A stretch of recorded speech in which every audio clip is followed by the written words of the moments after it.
Hello everyone. So let's start our second part of chapter matter in our surrounding. So first of all हमने यहाँ तक कर लिया था, इसके क्वेश्चन आंसर भी कर लिए थे. Now states of matter. State होता है फिजिकल स्टेट, कैसी होती है किसी भी मैटर की. Observe different types of matter around you. What are its different states. हम अगर अपने चारों तरफ देखें तो बहुत अलग अलग तरीके के मैटर है. उनकी स्टेट क्या है. स्टेट का मतलब है कि वो सॉलिड है, लिक्विड है या गैस है. So we can see that the matter around us exists in the three different states. तीन different states में वो exist करता है, solid, liquid and gas. These states of matter arise due to the variation in the characteristics of the particles of matter. अब हम देखें कि कोई भी मैटर है वो इन तीन फिजिकल स्टेट में क्यों प्रेजेंट होता है, क्यों नहीं वो सारे सॉलिड होते हैं, क्यों नहीं वो सारे लिक्विड या क्यों नहीं सारे गैसेस होते हैं. ऐसी क्या डिफरेंस होता है इन तीनों में कि कोई तो सॉलिड है, कोई लिक्विड है, कोई गैस है. तो क्या रीज़न है. Due to the variation in the characteristic of the particles of matter. उनमें जो पार्टिकल्स हैं उनके करेक्टरिस्टिक्स में डिफरेंस है, तभी वो सॉलिड, लिक्विड और गैस है. Now let us study about the properties of these three states of matter in detail. अब सॉलिड, लिक्विड और गैस को हम प्रॉपरली पढ़ेंगे, डिटेल में पढ़ेंगे. The solid state. Solid state में क्या होता है, इसमें सबसे पहले एक्टिविटी गिवन है. Collect the following articles, a pen, a book, a needle and a piece of the wooden stick. ये सारे आर्टिकल इकट्ठे कर लिए. Sketch the shape of the above article in your notebook. उसके चारों तरफ अपने लाइन लगा के, कि जैसे मेरे पास ये बुक है तो मैंने बुक को ड्रॉ कर दिया इसके चारों तरफ इस तरीके से लाइन लगा के, है ना. उसकी आउटलाइन बना ली पेंसिल से. Do all these have a definite shape. क्या सबकी एक कोई ना कोई डेफिनेट मतलब फिक्स शेप है. डिस्टिंक्ट बाउंड्रीज है, मतलब फिक्स्ड बाउंड्रीज है. And fixed volume. और क्या जैसे ये बुक थी, क्या इनकी जो बुक की वॉल्यूम है या बाउंड्री है ये फिक्स है. What happen if they are hammered. अगर हथौड़ी मारेंगे इन चीज़ों पे तो क्या होगा, या खींचेंगे तो क्या होगा, या गिरा देंगे तो क्या होगा. Are these capable of diffusing into each other. क्या जो नीडल है और बुक आपस में डिफ्यूज़ हो सकती है, मिल सकते हैं उनके particles. Try compressing them by applying force. इन पे अगर हम फोर्स लगाएं तो क्या ये दब सकते हैं. Are you able to compress them. क्या आप इसको कंप्रेस कर सकते हो. तो जब ये सारे क्वेश्चंस एक सॉलिड को देख के हमें माइंड में आते हैं, तो ये सारे एग्जाम्पल किसके हैं, सॉलिड्स के. We can observe that all these have a definite shape. Book की एक फिक्स शेप होती है, पेन की भी होती है, नीडल की भी है, एक फिक्स शेप है. डिस्टिंक्ट बाउंड्रीज है. जब हमने ड्रॉ किया तो पेन ड्रॉ किया, उनकी अपनी बाउंड्रीज होती हैं, है ना. And a fixed volume. और जैसे ये पेन मिलके बना हुआ है, इसकी वॉल्यूम भी क्या है, फिक्स है, ये चेंज तो नहीं हो रही है. So that is have negligible compressibility. और अगर हम इसको कंप्रेस करना चाहेंगे, दबाना चाहेंगे, ये टूट जाएगा, कंप्रेस नहीं होगा. ऐसा नहीं है कि मैं इनके दोनों एंड्स को ऐसे दबाऊंगी तो ये छोटा हो जाएगा, नहीं, कंप्रेस नहीं होगा. Solids have a tendency to maintain their shape when subjected to outside force. तो जो सॉलिड्स के करेक्टरिस्टिक होते हैं कि वो अपनी शेप को मेंटेन रखना चाहते हैं या रखते हैं अगर उन पे आउटसाइड फोर्स लगाया जाता है. सॉलिड्स में ब्रेक अंडर फोर्स. सॉलिड्स जो हैं वो टूट सकते हैं अगर फोर्स लगाया, but it is difficult to change their shape. उसकी शेप नहीं चेंज कर सकते. मैं इस पेन पे अगर फोर्स लगाऊं तो ये टूट जाएगा, शेप नहीं चेंज होगी. सो दे आर रिजिड. इसलिए हम बोलते हैं कि वो कठोर होते हैं, रिजिड होते हैं. Now consider the following. What about a rubber band. Rubber band को तो स्ट्रेच करते हैं, वापस से अपनी प्लेस पे आ जाता है. Can it change its shape on stretching. तो शेप तो चेंज हो जाती है. Is it a solid. क्या अभी भी हम उसको सॉलिड बोलेंगे क्योंकि उसकी तो शेप चेंज हो रही है. What about sugar and salt. When kept in different jars these take the shape of the jar. क्या कह रहे हैं कि सॉलिड में तो बोला था कि वो किसी की शेप नहीं लेते, उनकी फिक्स होती है. बट अगर शुगर और सॉल्ट को जार में रखा जाए तो जिस शेप का जार होता है उसी तरीके की हमको उसमें चीनी और नमक भरा हुआ दिखता है. Are they solid. क्या अभी भी वो सॉलिड है कि हमने उसकी शेप चेंज कर दी. What about a sponge. Sponge जो होता है उसका क्या है, it is a solid yet we are able to compress it. हम स्पंज को ऐसे पकड़ के दबा देते हैं. वाई. ये सारे सॉलिड्स के एग्जाम्पल है. फिर भी ऐसा क्यों है, तो इसका आंसर है all of above are solid. Rubber band भी सॉलिड है, शुगर एंड सॉल्ट भी सॉलिड है और स्पंज भी सॉलिड है. और rubber band changes shape under force. जब उसको हम स्ट्रेच करते हैं, फोर्स लगाते हैं, तो उसकी शेप चेंज हो जाती है. And regains the same shape when the force is remove. और जैसे ही फोर्स को रिमूव करते हैं उसकी शेप एज इट इज़ हो जाती है. If excessive force is applied it breaks. अगर इससे ज़्यादा फोर्स लगाओगे तो वो टूट जाएगी. The shape of each individual sugar और सॉल्ट क्रिस्टल रिमेन्स फिक्स्ड. अगर जार में भरेंगे तो जार में 1 kg चीनी भरी है, उसकी शेप चेंज हो सकती है जार के शेप के अकॉर्डिंग, बट उसके अंदर जो क्रिस्टल है सॉल्ट का या फिर शुगर का, उसका जो शेप है वो फिक्स रहता है. Whether we take it in our hand, भले हम उसको हैंड में लें और put it in a plate या प्लेट में रख लें और इन अ जार, उसकी शेप क्रिस्टल की वही रहती है. A sponge has minute holes. Sponge में क्या होते हैं, आपने देखा होगा छोटे छोटे होल्स होते हैं इन विच एयर इज ट्रैप्ड, और उन एयर स्पेसिस के बीच में एयर ट्रैप होती है, रुकी हुई होती है. व्हेन वी प्रेस इट, जब हम स्पंज को दबाते हैं, the air is expelled out, air बाहर आ जाती है. And we are able to compress it, तो हम उसको दबा पाते हैं क्योंकि उसके 2 पार्टिकल्स के बीच में स्पेस है, इसलिए हम उसको कंप्रेस कर पाते हैं, लेकिन वापस से वो अपनी शेप पे आ जाती है. सो ये सारे एग्जाम्पल भी सॉलिड के हैं. Now the liquid state. अब लिक्विड स्टेट में क्या है, एक्टिविटी है collect the following water, cooking oil, milk, juice और कोल्ड ड्रिंक. ये सारे हमने लिक्विड लिए. कंटेनर्स ऑफ डिफरेंट शेप्स हमने अलग अलग ले ली. Put a 50 ml of mark on this container using a measuring cylinder from the laboratory. अलग अलग शेप के लिए और सब में 50 ml को हमने मार्क कर दिया. What will happen if these liquids are spilled on the floor. Water गिरा, कुकिंग ऑयल गिरा, मिल्क गिरा, जूस या कोल्ड ड्रिंक, तो क्या होगा. Measure 50 ml of any one liquid and transfer it into different container 1 by 1. 50 ml को measure किया और जो डिफरेंट शेप्स की थी उनमें डाल दिया. Does the volume remain the same, volume तो सेम ही रहेगी.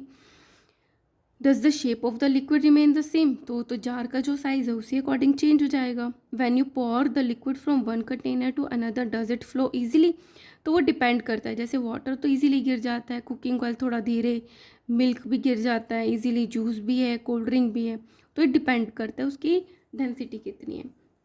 सो इस सारी एक्टिविटीज से हम क्या ऑब्जर्व करेंगे, we observe that the liquids have no fix shape. Fix नहीं है शेप. एक जार में डालोगे शेप की उसके जैसा ले लेगा, दूसरी शेप के में डालोगे तो उसकी शेप ले लेगा, तो वो फिक्स नहीं होती. But have a fixed volume. अगर 50 ml लिया है तो दूसरे जार में डाल के भी वो 50 ml ही रहेगा. They take up the shape of the container in which they are kept. उसकी शेप ले लेता है जिसमें डालते हैं. Liquids flow and change shape. Liquid एक तो फ्लो करते हैं, बहते हैं और अपनी शेप को चेंज कर पाते हैं. So they are not rigid. तो सॉलिड तो क्या थे, रिजिड थे, but liquids are not rigid. They can be called fluid. हम उसको तरल बोल सकते हैं, फ्लूइड बोल सकते हैं. Refer to the activity 1.4 and 1.5 where we saw the solid and liquid can diffuse into liquids. The gases from the atmosphere diffuse and dissolve in water. तो हमने एक्टिविटी 1.4 एंड 1.5 में क्या देखा था, इसमें देखा था ग्लासेस, अपने पानी लिया था और उसमें ब्लू और रेड कलर की हमने इंक डाली थी और इसमें हमने कॉपर सल्फेट डाला था. तो लिक्विड के अंदर हमने सॉलिड डाला था.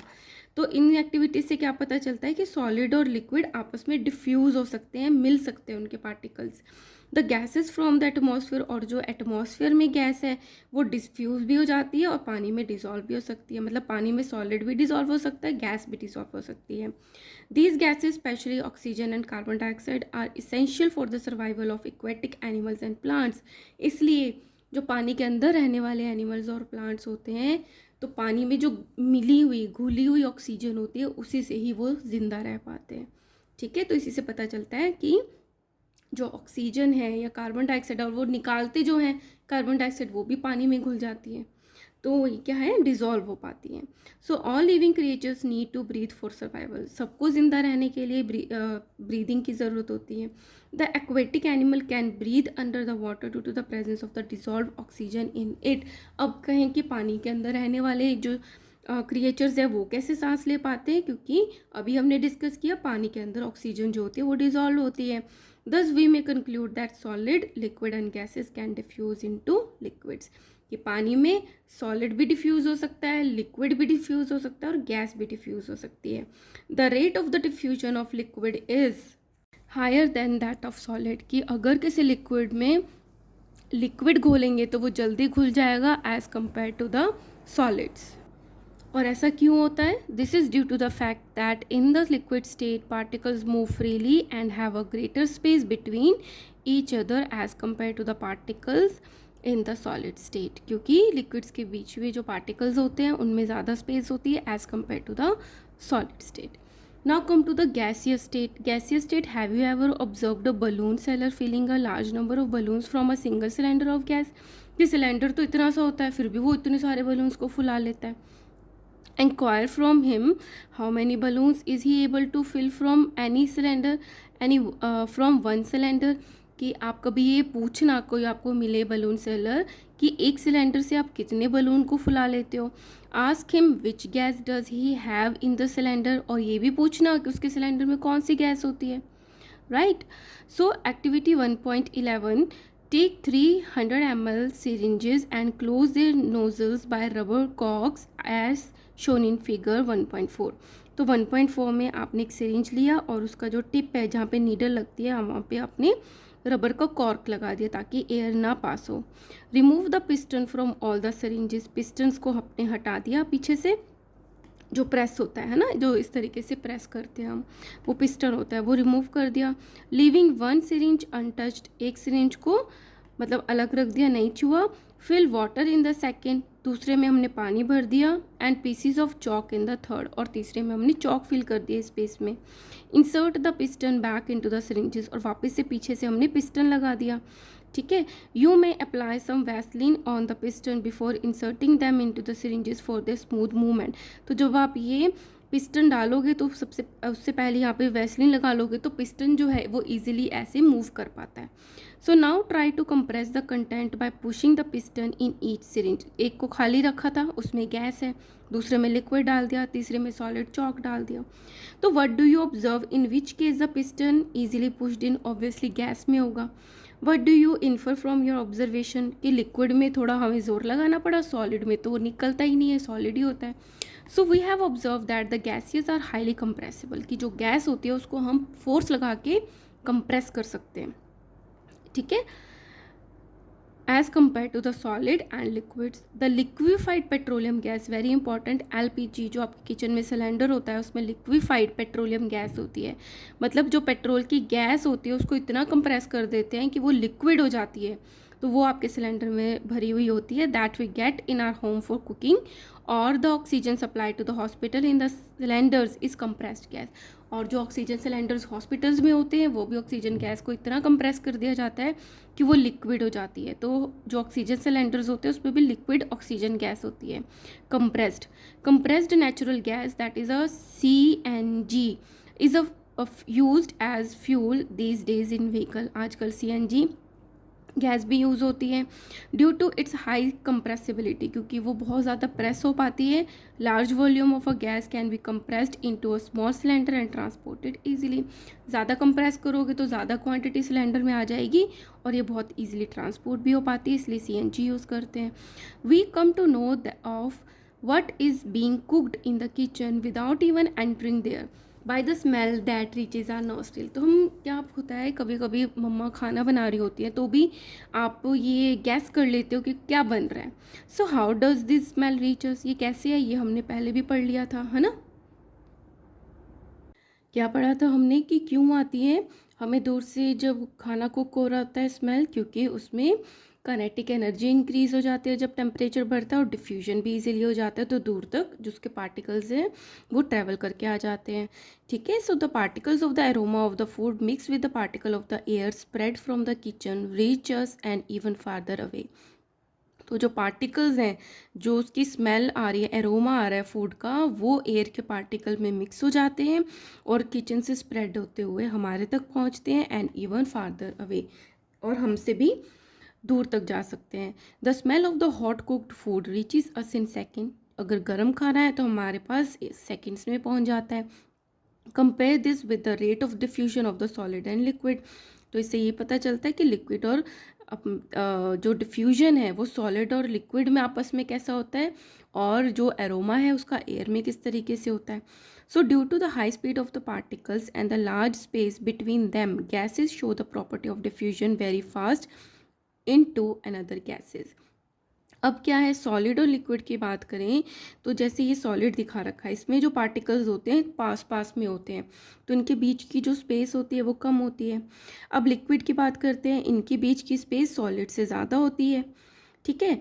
अब गैसेस में तो बहुत दूर दूर होती है, तो क्या करते हैं कि इसके अंदर, सॉलिड के अंदर सॉलिड तो मिक्स नहीं हो पाता। ठीक है। लिक्विड में सॉलिड भी घुल जाते हैं और लिक्विड भी घुल जाते हैं। बट अगर गैस में गैस घुलने की बात करते हैं तो वो बहुत इजीली डिफ्यूज़ हो जाती है। क्यों? क्योंकि हाई स्पीड होते हैं एक तो पार्टिकल्स के गैस में, और उनके बीच में लार्ज स्पेस होती है between them. So gases show the property of diffusion very fast into other gases. एक गैस दूसरी गैस के अंदर बहुत जल्दी डिफ्यूज़ हो जाती है। In the gaseous state the particles move more randomly at high speed. जब गैस स्टेट में होती है तो उसके जो पार्टिकल्स होते हैं रैंडमली इधर उधर बहुत हाई स्पीड पे मूव करते रहते हैं। Due to this random movement the particle hit each other and also the walls of the container. तो जब रैंडमली मूव करते हैं तो आपस में भी उनकी टक्कर होती है, और जैसे ये बलून में फिल है गैस, तो उसकी वॉल पे भी टक्कर होती रहती है, टकराते रहते हैं। So the pressure exerted by the gas is because of this force exerted by the gas particles per unit area on the wall of the container. तो इसी को प्रेशर बोलते हैं। जो ये मूव कर रहे हैं पार्टिकल्स, इसकी जो वॉल पे प्रेशर आता है, ठीक है, पर यूनिट एरिया पे, तो उसको बोलते हैं कि उसके अंदर कितना प्रेशर मिला हुआ है। तो इसमें क्या है, ए बी एंड सी है। A B and C show the magnified scheme. अगर जैसे इसमें सॉलिड भरा हुआ है तो उसका मैग्नीफाइड जूम करके देख रहे हैं particles. Schematic pictures of the three states of the matter. The motion of the particles can be seen and compared in the three states of matter. इसमें स्पेस नहीं होती तो मोशन भी बहुत कम होता है, इसमें स्पेस होती है तो थोड़ा बहुत ये मूव कर पाते हैं, इसमें तो बहुत ज़्यादा स्पेस होती है तो रैंडमली कहीं पे भी मूव कर लेते हैं। Let's do it's in text questions. तो सबसे पहला क्या दिया हुआ है, फर्स्ट क्वेश्चन है the mass per unit volume of a substance is called density. ये हमें पता है डेंसिटी क्या होती है। एक यूनिट मास में अगर इतनी स्पेस है, यूनिट की बात हो रही है, तो उसमें कितना वॉल्यूम आ जाता है ना, कितना मास आ जाता है, उसको बोलते हैं उस चीज़ की डेंसिटी। तो इतने वॉल्यूम में कितना मास आ जाएगा, so density is equal to mass upon volume. So arrange the following in order of increasing density: air, exhaust from chimneys, honey, water, chalk, cotton and iron। बहुत सारे बच्चे क्या है कि डेंसिटी में कंफ्यूज होते हैं। मैं आपको बताऊं, जैसे आपको 1 kg का कंटेनर है, 2, और एक में आपने पफ्ड जो राइस होते हैं उसको भरना है, और एक में आपने अपने राजमा फिल करने हैं।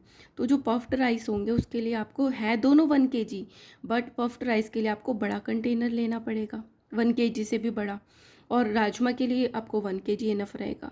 तो वो ही होती है डेंसिटी, कि है तो मास उतना ही, लेकिन कितना वॉल्यूम घेर रहा है उस पर उसकी डेंसिटी डिपेंड करती है।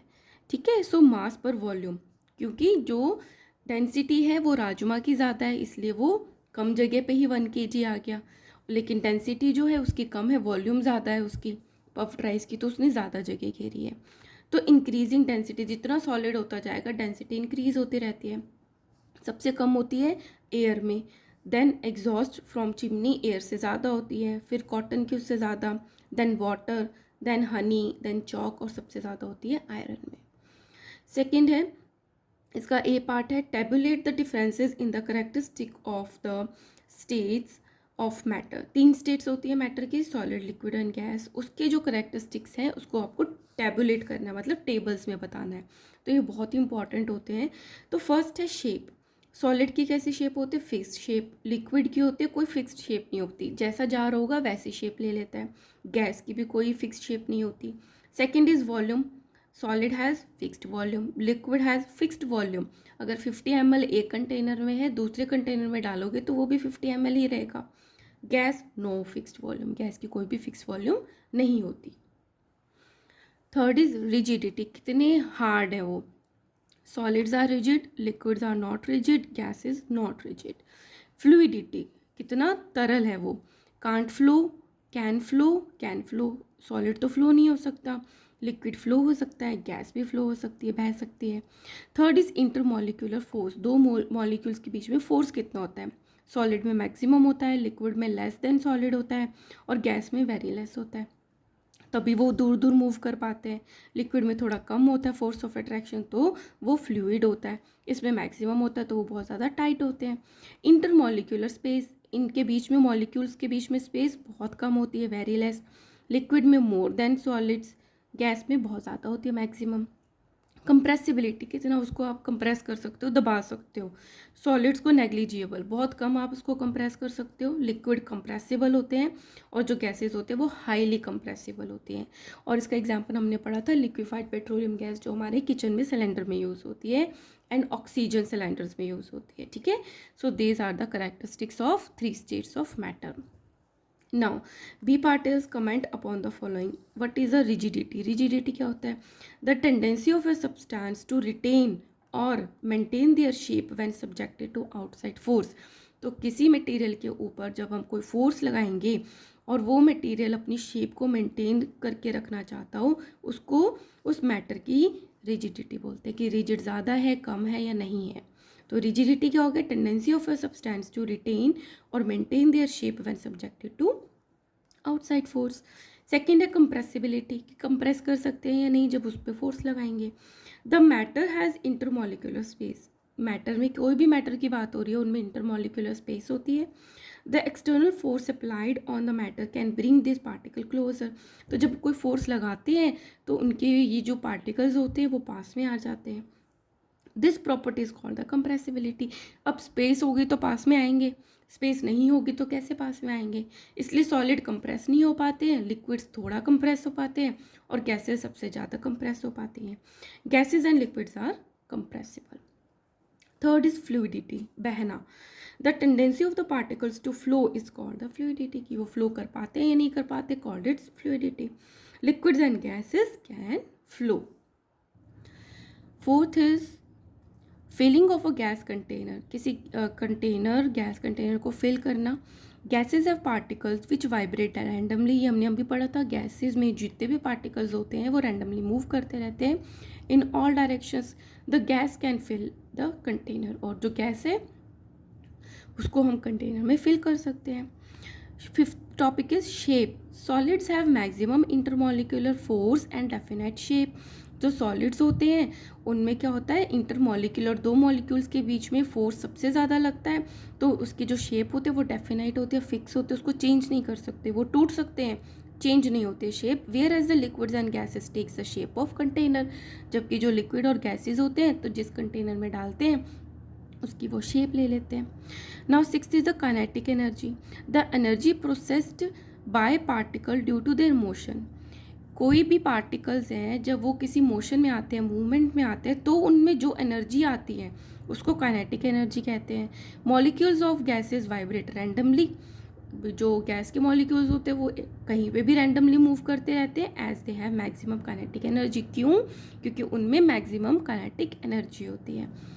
सेवंथ इज डेंसिटी, अभी हमने पढ़ा था डेंसिटी क्या है। It is defined as a mass per unit volume, per unit volume में कितना मास आ जाता है उसको उस मैटर की डेंसिटी कहते हैं। The solids have the highest density, solids की डेंसिटी सबसे ज़्यादा होती है। Now come to the third question, give reasons, reasons बताने हैं। A is a gas fill completely the vessel in which it is kept. अब क्या है, कंटेनर छोटा लो, बड़ा लो, या रेक्टेंगल लिया, ट्राइंगल लिया, कैसा भी लिया वेसल, उसको जितनी भी गैस लोगे उसको पूरा फिल कर देती है। How? The molecules of the gas have high kinetic energy. बार बार पढ़ रहे हैं ताकि आपको लर्न हो जाए कि जो गैस के मॉलिक्यूल्स होते हैं उनमें काइनेटिक एनर्जी सबसे ज़्यादा होती है, due to which they keep moving, इसकी वजह से वो मूव करते रहते हैं हमेशा in all the direction and hence fill the vessel completely, इसलिए वेसल को वो पूरा भर देते हैं। इन विच दे आर कैप्ट, जिसमें भी उसको रखो उसी वेसल को वो पूरा भर देते हैं। B is a gas exert pressure on the wall of the container, ये भी हमने पढ़ा था कि किसी भी कंटेनर में जब गैस को फिल करते हैं तो उसकी वॉल पे वो प्रेशर लगाते हैं, क्योंकि वो रैंडमली मूव करते रहते हैं और टक्कर लगाते रहते हैं वॉल पे, तो प्रेशर आता रहता है। It is because the molecules of the gas are in constant random motion, हमेशा वो मोशन में रहते हैं। Due to the high kinetic energy, क्योंकि उसमें क्या ज़्यादा होता है, काइनेटिक एनर्जी हाई होती है. दिस मॉलिक्यूल्स कॉन्स्टेंटली वाइब्रेट, और ये जो पार्टिकल्स होते हैं ये वाइब्रेट होते रहते हैं, मूव करते रहते हैं, and hit the wall of the container thereby exerting pressure on it, और उसकी वॉल पे टक्कर लगाते रहते हैं जिसकी वजह से उस पर प्रेशर आ जाता है. सी है, a wooden table should be called a solid, कि हम जो वुडन टेबल है उसको हम सॉलिड बोलते हैं. क्यों? आंसर है the particles of the wooden tables are tightly packed. अब हम जब जो हम सॉलिड को डिफाइन करते हैं, सॉलिड क्या होता है, सिमिलरली हमें वुडन टेबल को भी उसी कंटेक्स्ट में हमें एक्सप्लेन करना होगा कि वुडन टेबल के जो पार्टिकल्स होते हैं वो भी टाइटली पैक्ड होते हैं with each other. There is no intermolecular space, उसके मॉलिक्यूल्स के बीच में इंटरमॉलिक्यूलर स्पेस नहीं होती. It can not be compressed, उसको दबाया नहीं जा सकता. इट कांट फ्लो, वो फ्लो नहीं करते. All these characteristics are of solid, और ये सारे करेक्टरिस्टिक्स सॉलिड के होते हैं. So wooden table should be called a solid. Now D question is, we can easily move our hand in air but do not same through a solid block of the wood. We need a karate expert. कि क्या कह रहे हैं, जैसे air में मैं तो अपने हैंड जैसे इजीली मूव कर पा रही हूँ, बट अगर सॉलिड हमने कोई ब्लॉक ले लिया, एक पूरा डब्बा सा ले लिया जिस जो पूरा ब्लॉक फुल है जैसे लॉग होता है, तो उसको तोड़ने के लिए मैं तो नहीं तोड़ पाऊँगी, कि किसी ना किसी कराटे एक्सपर्ट को बुलाना पड़ेगा, क्योंकि वही तोड़ पाते हैं, क्योंकि उनको प्रैक्टिस होती है. तो ऐसा क्यों है? It is because the molecules of the air has less force of attraction between them, क्योंकि एयर के जो मॉलिक्यूल्स होते हैं उनके बीच में कम फोर्स होती है अट्रैक्शन की. And a very small inter external force can separate them, और तो आपस में दो मॉलिक्यूल्स के बीच में बहुत कम फोर्स होती है तो हम उसको ईजिली सेपरेट कर पाते हैं. एंड पास थ्रू इट, तो उनके बीच में पास भी हो जाते हैं. But in case of the solids the molecules have the maximum force of attraction. But solid में तो टू मॉलिक्यूल्स के बीच में फोर्स ऑफ अट्रैक्शन बहुत ज़्यादा होता है, तो उसके बीच में हम जा ही नहीं पाते. The particles are tightly bound due to this force, और उस फोर्स ऑफ अट्रैक्शन की वजह से उसके पार्टिकल्स जो होते हैं टाइटली अपने आप में जुड़े हुए होते हैं. Hence large amount of external forces is required to pass through the solid. इसलिए सॉलिड से पास होने के लिए बहुत ज़्यादा फोर्स की ज़रूरत पड़ती है, जिसके लिए हमें कराटे एक्सपर्ट का ज़रूरत पड़ता है. Fourth question is, liquids generally have the lower density as compare to the solid, कि लिक्विड्स में जो डेंसिटी होती है वो सॉलिड के कंपैरिजन में कम होती है. But you must have observe that the ice floats on water, क्योंकि जिसकी डेंसिटी कम होती है वही ऊपर फ्लोट करता है. तो कह रहे हैं कि आपने अभी तो बोला कि लिक्विड की डेंसिटी सॉलिड से कम होती है ना, बट फिर भी आइस तो सॉलिड है, फिर क्यों वो फ्लोट करती है वाटर पे? Find out why. तो ये बहुत इंटरेस्टिंग क्वेश्चन है. So ice is solid, ice solid है, but it density is lower than the water due to its structure. उसके स्ट्रक्चर में कुछ ना कुछ ऐसा है कि उसकी डेंसिटी लिक्विड से कम है. The molecules in ice make a cage like structure which with lot of vacant spaces. तो आइस का स्ट्रक्चर इस तरीके से होता है कि उसकी मॉलिक्यूल्स के बीच में क्या होता है, बहुत ज़्यादा वेकेंट खाली जगह होती है. This makes ice float on water, और उस स्पेस के बीच में एयर जो है वो ट्रैप हो जाती है, जिससे उसकी डेंसिटी कम हो जाती है, और जो आइस है वो वाटर पे फ्लोट कर पाती है. And here I am completing this video. In next video we will start with, can matter change its state? And guys, if you like my videos, kindly like, share and subscribe. Thank you.